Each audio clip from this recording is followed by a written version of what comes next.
Hello, this is Jim Schaefer, executive producer and host of Rip Rap, the academic book television program. My guest today is Randall Baier, Nice to be here. and we're going to be talking about some of the books we received at Rip Rap for review. Welcome to Rip Rap. Well, thanks. And then, going along with the cognitive thing, there's this book, Strange Concepts and the Stories They Make Possible. This is actually a genre of research on cognitive culture. Okay. And it's the same thing. It's about looking at chasing personal essences across national literatures. And it's the same thing. When you look at national literature, you think, oh, I know what that's going to be. And he's saying in the central, the title of the first chapter is, but what am I then? If you're not this easily, presented profile. You mean in the sense that, say, Gunter Grass represents, or Franz Kafka represents the, national literature of pre-war. Well, if I'm not this easy answer, Europe, then what am I? Right. That kind of thing. Yes, And right. getting away from what they call the essentialism. We want to easily package things up, and so I found that also interesting. Why robots go astray, or the cognitive foundations of the Frankenstein complex. Mm-hmm. In other words, even the aberrations, the deviancies. Well, there's, in our own modern cinema, there's no end of this kind of thing in science fiction. Well, The HAL Avatar, computer, the new and movie Avatar. yeah, which I haven't seen, but It's a 3D thing, and it's built all. And what people have been telling me is that I guess there's a television program called Avatar, and that's not this Avatar. a different thing. Yeah. So I yeah. mean, it's a science fiction thing. It's three-dimensional. It's supposed to be very radical. It's already earned $1.2 billion in the world in 17 days. But they talk about how Isaac Asimov says the Frankenstein complex is mankind's gut fears that any artificial man they created would turn upon its creator. Asimov. Exoskeletons that help us walk, and We things think like that computers. we start to maybe our cognitive processes are actually changing. Yeah. And so, what does that mean for it's not postmodern. It's like it's post-human. Is that changing how we respond beyond what we call human thought, human response? And he's interested in music, and is there something the way we now use machines, use technology to enhance what we have always done with traditional instruments or so forth. I mean, I'm using the wrong phrase, I guess, because a technological instrument can be just as traditional as, say, a wooden flute. I mean, there's really no distinction. It's the way you interact with it. Well, in this chapter on some species of nonsense, it starts out nonsense makes sense, but what's interesting Well, it is does to a 1-year-old, that's for sure. is cognitive adaptation. In other words, when we adapt, it becomes a part of us. And at what point have we so become a part of something that we are now it? And that goes back to the whole Frankenstein thing. And That's a good point. Yeah, I guess. I mean, maybe that's part of the post-human. It's a thing. good point. I'm trying to now place it in the sense of the Frankenstein. Frankenstein picked up on human characteristics which we've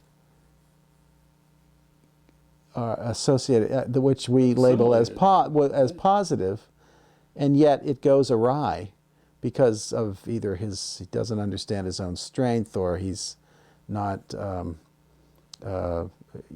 he's not fully integrated into the human being. Well, they talk about Anyway. this book, The Origins of English Nonsense, about the reversal of roles by animals, about hens seizing hawks, or animation of inanimate objects, flying millstones, and that kind of thing. So it's allowing yourself to see what might not be seen. That's, I think, the underlying thing in this program is seeing and cognitive awareness of, you know, not having eyes wide shut. You know, what might be happening, and even what may appear not to make sense, and yet it does. If it's happening, it's making some kind of sense somehow. I think we'll go on a little bit. Well, to link it to your social networking, I suppose one thing that technology does tend to do is it can enhance things that are not normally there in an obvious way.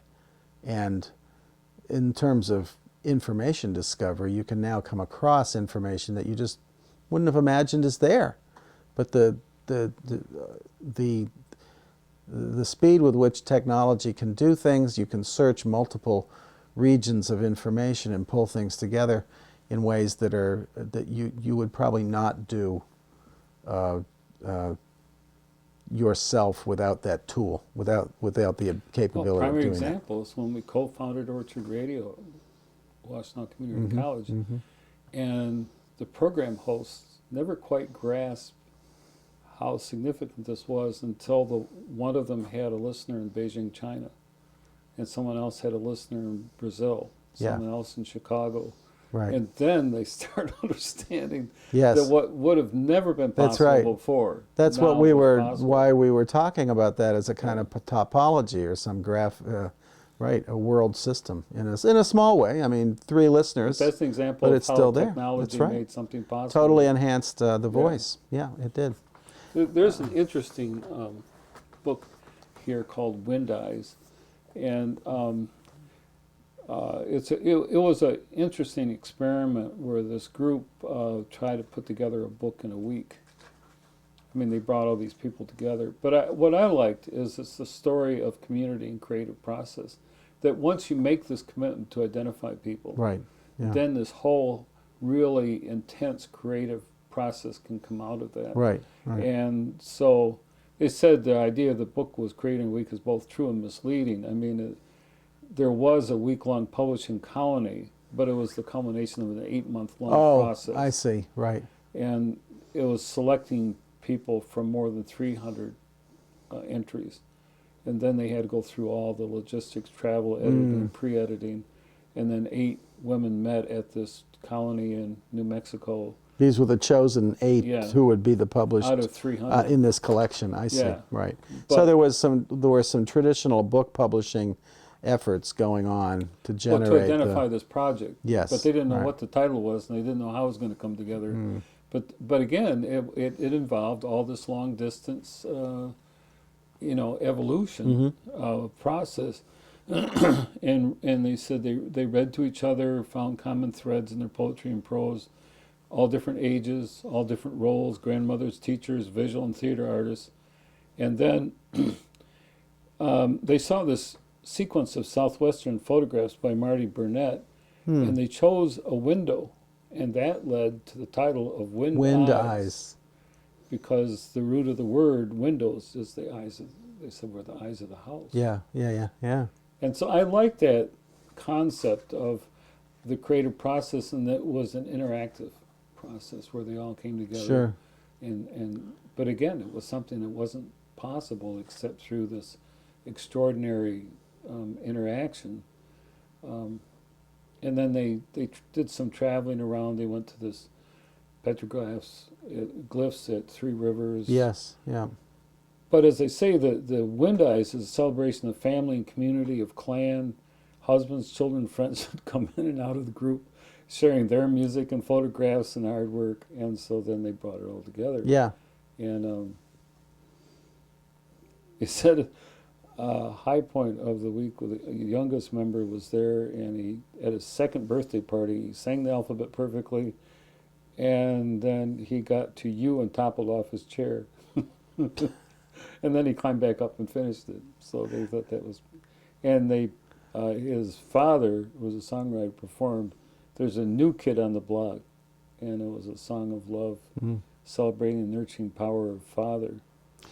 Is this a is this 8 short stories? Yeah, it's a collection of poetry and short Oh, I stories. see. Right, different But creative the thing I was writing. looking at was the process that brought them together. Yes, right. And Right. how they interacted. And again, it was identifying the audience. It was identifying the participants. Right, but also the interesting thing is that in order to identify a community, not to identify a community, in the course of identifying a community, they became a community and found their own community from within. the impulse to do this, Yeah, yeah, they selected the participants, defined the purpose. Well, the purpose, I think, was kind of in mind, but it's the specific way it was going to go. right, And, right.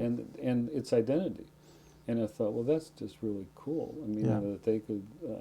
but again, it was this whole thing of cognitive awareness of what they wanted to do, very disciplined process, but open, non-linear. Yes, Let the interaction go on. And obviously the interaction was more than just the participants. I mean, it was also the participants, relative and family and Sure. friends. And so I thought that was very healthy. And then the final book is The Peaceful Classroom by Mary Rose O'Reilly. And there was a point in here. This is really a fascinating book about how to the peaceable classroom. But Like the Peaceable Kingdom. yeah, and she talks again with this cognitive awareness, the difficulties of the examined life. Mm-hmm. That it really takes some work to be able to do this. Well, also to translate that kind of erudite concept into childhood. I mean, examination, I guess I don't know how to characterize. I mean, children are, they're acting straight through, so they're kind of possessed with themselves in a way, and the reflection upon is, part of the growing process. So it does. I don't know if it comes immediately in a natural way with children. I'm trying to sort that out because you're responding to the world. You just respond. You don't necessarily think about what you do. Well, she has some really... Except in kindergarten, of course, where you talk to each other and She has some apologize. Really fascinating concepts about the force that through the green fuse drives the flower. The green fuse? Yeah, which is the stem. Okay. Okay. Okay. And it's from Dylan Thomas's poetry. The force that through the green fuse drives the flower, drives my green age. That blasts the roots of trees is my destroyer. Blast in the sense of explosion, going through not it. blast like a seedling blast, No, it's the intensity of the zygote or interaction. whatever that is. And she talks about the flowering from within, that allowing it to happen. But then she talks about how the dancing is difficult. And she points In out... the peaceable classroom. And she quotes Margaret Fontaine, who once said, "Great artists are the people who find the way to be themselves in their art." That's nice. Many times, maybe at certain stages, you have to try on a lot of masks until you find the one that fits your face, or until you feel comfortable appearing without one and strong enough to take the consequences. So, I mean, there's some really... Yeah, that's a struggle. Merce Cunningham said a similar thing about being a dancer. I saw a quote of his because he passed on this past year, and so there's a lovely tribute to a number of people who died in 2009 with a photograph and a quote. And he said something about being a dancer. It leaves nothing. I mean, it's the type of art that it really just pulls you in completely. There's nothing left when you do it. There's no work of art in a frame. There's no cinema. There's no written word. There may be a video of your dance, but essentially, he made this wonderful comment about how it all is right there, and it's just your body and the world and it's completely internal to you. You have to just kind of live through it that way. And it was all done in one sentence. I'm sort of saying way too many words, But but she it's says quite that Margaret nice. Fontaine also said the acting is easy, the dancing is difficult. The dancing is difficult. Yeah, yeah, For that same reason, is to bring it all together. yeah, yeah. You know?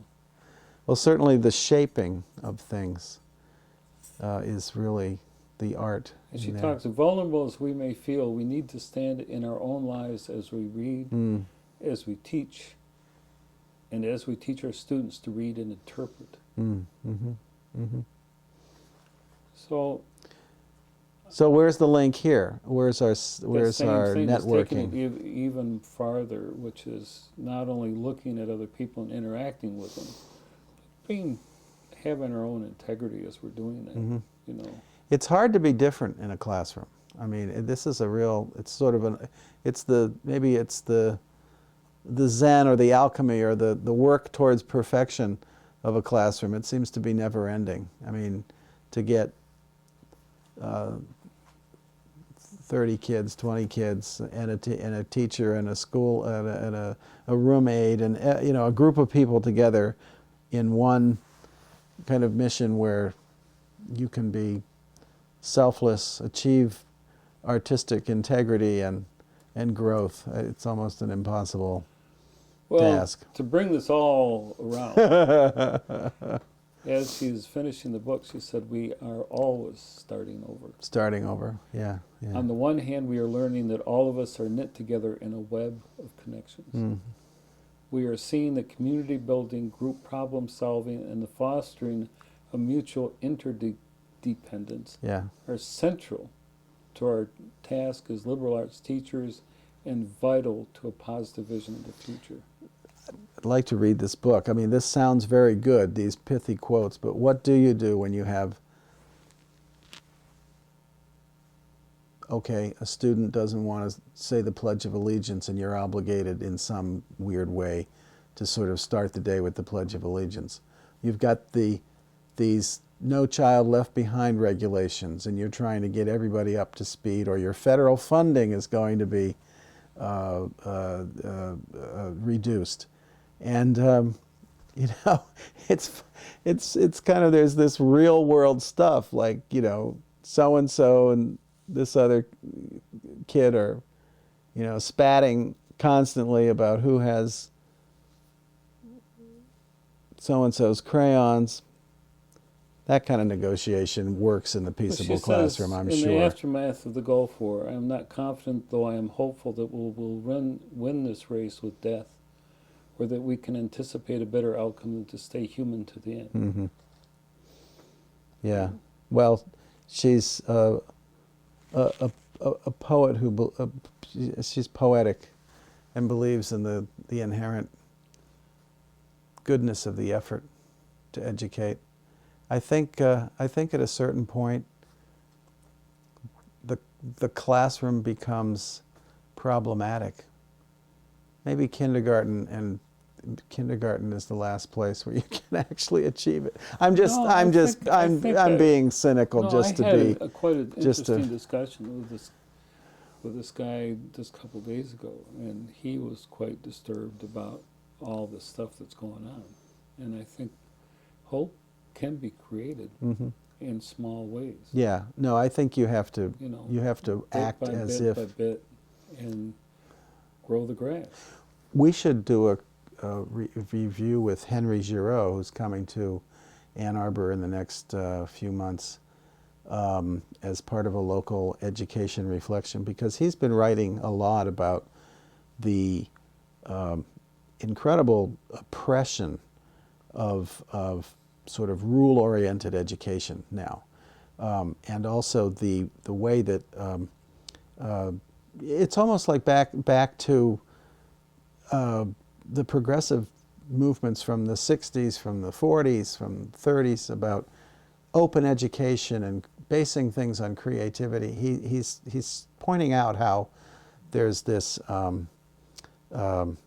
guess his theory is sort of radical pedagogy or something like this, but about how the natural inclination to learn is being squelched by our kind of rule-oriented, rote, Memorize hardcore and memorization. test. Yes, right, the testing situation, and this thing called accountability, which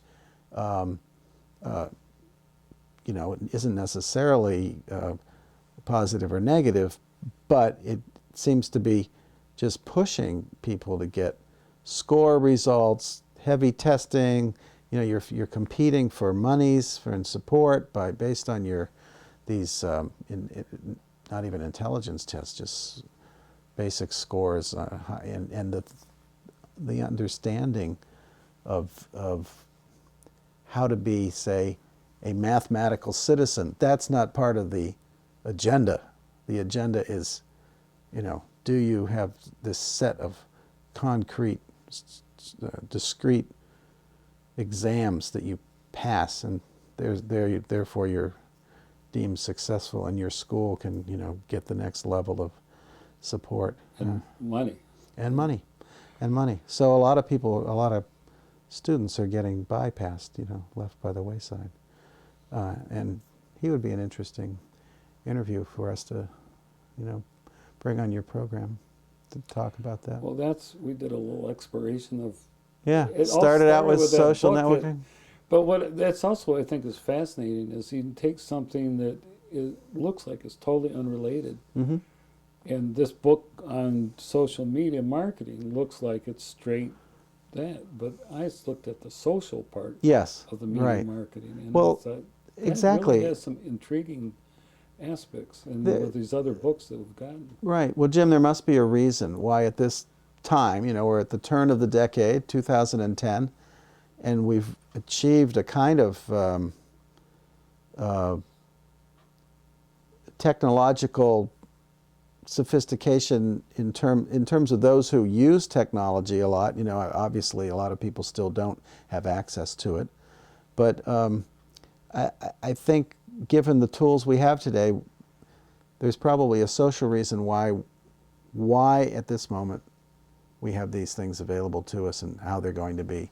An anthropologist would easily say that they speak something about the state of the culture at the moment and why they've developed this way. Well, as you're talking, I was thinking about, back when the books started coming out, probably people had trouble understanding what that was. A book? A book. You're going back to the 15th Gutenberg, century or whatever? Yeah. Because what they had were, the transcribed Bibles and right, and only a much certain else. class of people could Yeah. either read them or have access to them. The So, big codexes there was that and same element codices. of speciality, of eliteness, Yes. and then Right. dispersal. The from broadside, mass-produced broadside, certainly not mass-produced the way we do, but I mean, on a press, was a radical transformation. It meant the Well, public I mean- now had information that they were not allowed to have Well, before. and if you take a look at some of those old presses, like the ones that Benjamin Franklin used, Sure, yeah. those are horrendously slow. Right, one at a You had time. to crank the Crank, thing down yes. to impress it onto Right, the paper, and do it then again crank it up and and again then crank and it down again. Yeah, yeah. So there's that element of technology. But I Yeah. just thought it was an interesting thing, and I saw this thread that kind of wove its way through. Yeah. Thanks for being a riprap. Thanks. again. I'm glad to be here, and I look forward to next month or the next 6 weeks coming in again and reviewing some more Yeah. with you. Okay. Thanks. Thank you.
Hello, I'm Jim Schaefer, the host and executive producer of Rip Rap, the academic book television program. And what I'd like to do right now is to share with you how our unique and historic television series can use academic research to bring exciting, vital insights into important topics that affect our everyday lives. What kinds of topics?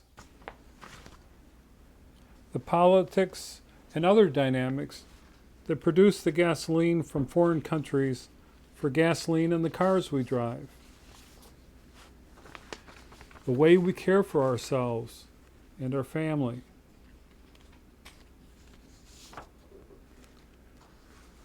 Our sense of fashion.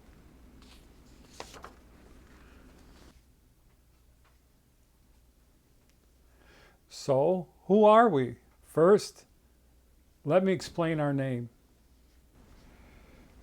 We quickly decided that we needed a one-word title, like many of the popular television programs that were being broadcast as we started up.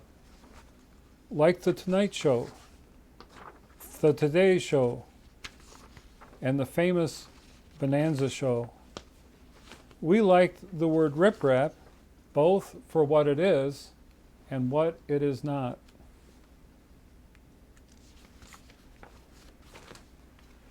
Our program is definitely not a rip, as in some kind of vicious attack, nor a rap, meaning some sort of extended monologue, sometimes set to music. Instead, we wanted to concentrate on the word riprap itself, in the way the poet Gary Snyder uses the concept of riprap in his work, as a construction of words deliberately set before the mind in space and time. And over the years, we've discovered that a wide range of people, including scholars and serious readers in the wider community, enjoy the topics we discuss. So we see our program as encouraging people to explore academic research because it's based on solid work. And over the years, we've discovered that a wide range of people, including scholars and serious readers in the wider community, enjoy the topics we discuss,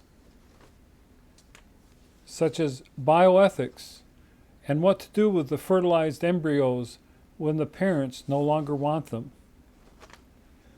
and the heart-wrenching struggles of people who try to use reproductive technologies to offset infertility, and the AIDS epidemic and its shattering impact that it's had on the lives of millions of people around the world, the nursing shortage, and how wonder drugs like Prozac affect the ways that we shape the narratives of our lives, and the questions that science raises about issues like global warming, and even the sports we watch and play. So that's a part of the Rip Rap story. We're creating history as we bring serious academic research into the public discourse.